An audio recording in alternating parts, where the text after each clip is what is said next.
Adlaw sa tanan, ako day si Ryan Alzaro. Magtestimony lang ko sa akong kinabuhi nga wala pa ko relasyon ni Jesus. Sa una, nakinabuhi day ko sa kangit-ngit, gabisyo, sama sa ilimnon, sigarilyo. Nabot po ko sa punto nga nagamit na kong marijuana o shabu. Akong pagrebilde kay tungod sa akong pamilya nga wala yun ko kabati o gugma. Grabe ng mga sakit nga sinultihan, rejected ko, dalapod na ko ang pagdumot o kasuko sa akong pamilya. Mao na naguban-uban ko sa akong barkada kay nakita na ko ang kalipay akong naguban-uban sa ila.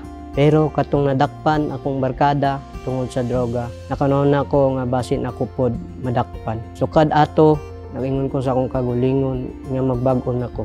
Sa kadlaw ana nakita na ko akong mangod nga gabasa-basag Bible. Niduol ko niya og niingon, muuban ko og pagsimba. Ug sa pagsimba gidawat na ko si Jesus nga akong Ginoo og mangluluwas. So kada ato nag-apil na ko og cell group, gabasa na ko Bible, hantod naka-encounter ko.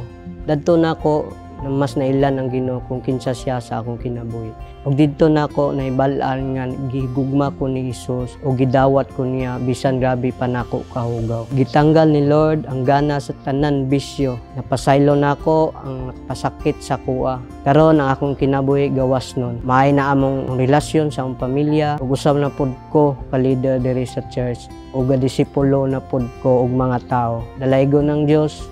God bless sa tanan.